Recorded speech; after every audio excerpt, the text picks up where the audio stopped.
Hey, it's Hunt. You found Hunt on Saints. We're talking black and gold football.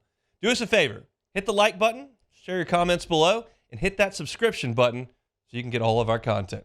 Enjoy. Let's talk about the Saints depth chart. The Saints released it for week one. They've got a couple of oars on there that are drawing a lot of attention. One of them is at backup quarterback. And we've talked about this ad nauseum, and we understand, or at least I understand, I think you understand, I hope you understand, that if Derek Carr goes down, the Saints are in trouble. Like, who wins the backup quarterback battle is not significant for the Saints' Super Bowl chances. It's just interesting to talk about those two guys and then to potentially see if they could be the next guy who's a franchise quarterback. The odds of that are not great, but it's just interesting to talk about. And there's an or listed on the depth chart. However, as Nick Underhill of New Orleans Football points out, they have to designate an actual backup quarterback for game day because you have to get the headsets wired properly, and you've got to have that designation. So the players will know. The Saints don't have to announce to us who's got the headset on. We'll figure it out pretty quick. But I agree with Nick on Twitter, and this was my thought when I saw the depth chart as well. They're just not announcing this, in my opinion, because they want to keep those guys engaged. They want to keep those guys competing. And if you go to practice every day feeling like you're still competing for the backup quarterback job, you may elevate your level of play, your performance, your commitment, as opposed to we've settled this race, here it is, and here it is. That's just my guess. It's not, again, super significant. However, it's something that's interesting. It's worth noting, and we'll get an answer, and we don't need Derek Carr to tweak an ankle to get the answer. You get the answer because of who has the headset designation on this Sunday when they play the Carolina Panthers. The other or that I saw is actually in the starting lineup, and it's at right defensive end. Carl Granderson and Chase Young have or between them. They've got, obviously, Cam Jordan listed as the starter at left defensive end. It's been my contention dating back into training camp that I would start Granderson and Young. I think they're their best two defensive ends. Cam Jordan is going to the Saints Hall of Fame. He's going to the Ring of Honor. He's going to have his number retired. He might be a Pro Football Hall of Famer. I think the odds are pretty good on that one. However, I don't think he's one of the two best defensive ends on this team. Now, they're going to rotate. All three of those guys are going to play, and there will be situations where they can get into one of those third down packages where Jordan kicks down and Young and Granderson rush off the edges, and everything's all well and good. But I'd like to see more Granderson and Young instead of Granderson or Young, if that makes sense. Now, you might want to keep Chase Young on a pitch count here as he comes back from an injury, maybe. But I want to see those guys both out there rushing the passer because I think with those guys out there, the Saints have a really strong potential pass rush. I think that Brzee is going to be really good on the interior as far as pass rushing goes. I think that Young and Granderson are really, really tough on the edges. I think Jordan may add a different dimension if you put him inside. He becomes where he's a below average pass rusher on the edge now. He's probably an above average pass rusher from the defensive tackle spot because he's been a great pass rusher in his career, and it's just a different spot. But I want to see Young and Granderson out there on the field for sure. Looking at the other spot that I was curious about, Jordan Howden is listed as the starting strong safety.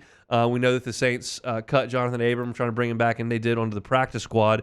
I thought he might be the guy to start opposite Tyrann Mathieu because that went very well in the late games in last year's schedule. But instead, Jordan Howden wins that job. Will Harris is the reserve, and J.T. Gray is listed as reserve as well, though we know that J.T. Gray is mainly a special teamer on this team. One guy on this depth chart that I don't think we've talked about at all training camp long, is Peyton Turner. Now, there's a reason for that, and it's because he has been hurt quite literally the entire time he's been in New Orleans. Just been injured from start to finish. You know that. I know that. The Saints know that. Peyton Turner knows that. But he's not injured right now. And every once in a while, he makes some plays in camp, and he shows that athleticism. He shows why the Saints targeted him early in the draft and made him a first-round selection. But is he going to be a factor on this team? And I just told you I want Granderson and Young out there, and Cam Jordan's listed as a starter, but maybe Peyton Turner can give you something. The only reason I'm even talking about this is because we haven't talked about it at all. Now, Beck, what's your level of optimism that Peyton Turner can be an impactful player for the Saints on this team? He's not listening to a word I'm saying, is he? Sorry, I was listening to Brian Kelly talk about the running backs. That's all right. You got other things to do, but I have a question for you. What is your level of confidence that Peyton Turner can contribute this year? I was noticing that we have not mentioned him at all. Yeah, we haven't. And I don't really know that anyone's talked about him at camp. It seems like he's just kind of been, I guess, in the background for the most part. We would expect that they would talk about him a little bit just because he's had such a tenuous time with the Saints. But I think the expectation it just has to remain what it's been the last few years, which is just hopefully he can stay healthy. Hopefully he can actually play snaps. Yeah, that'd be good. And if he does, that maybe he can make a few plays and show some of the talent that the Saints drafted him for. Obviously, that has still not been seen in the time he's been with the Saints. But the expectation is just, for me at least, is just play, stay healthy, and show something. I'm not expecting you to go out there and have 8 or 9 sacks this year, but at least show us flashes that show us that you can be that kind of player. Once Cam Jordan moves on, and so that's what I would want and expect. All right, looking at the rest of the depth chart, the last position I want to talk about was obviously right tackle. Trevor Penning is listed as a starter at right tackle. Ole Udoh is his backup on the official Saints depth chart from today. Now, another question for you, Bag. Last night had my fantasy football draft. Yep. Went a little bit later than we wanted to, but that's okay. I drafted late Taysom Hill. Yes. Is that a good option at tight end?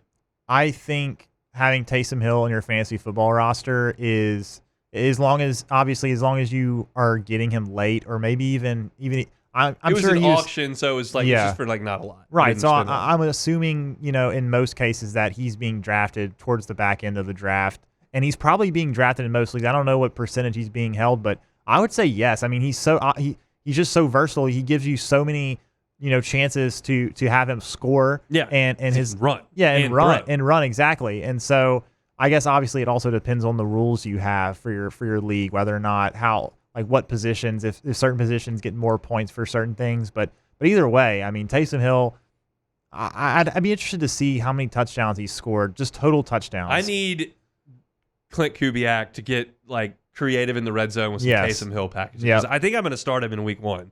It's I have a quarterback that I actually did spend some cash on.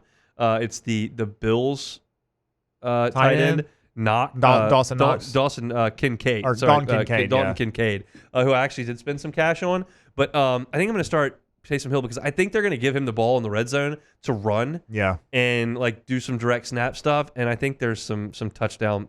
If you don't have Kelsey or Laporta, you're kind of swimming. Or Kittle, maybe. Yeah, I had Kittle last year. Yeah. You're swimming in some waters where it's really, really shaky. There's a lot of 4 catches for 21-yard performances by some tight ends. The tight end position is such a fickle position. It's really such a steep drop off from the first top 3 guys, and after that, it's just you're just touchdown dependent at that point. So I mean, obviously, yeah. And I think Taysom Hill's a pretty decent bet to score a touchdown. Yeah, and get yards too. He's gonna get touches in almost every game. So it's a good safe bet. Hey, it's on. Thanks for watching Hunt on Saints. Before you leave, help us out a little bit. Hit that like button, leave your comments in the section below, and hit that subscribe button so you get all our content right here from Hunt on Saints. We'll see you next time.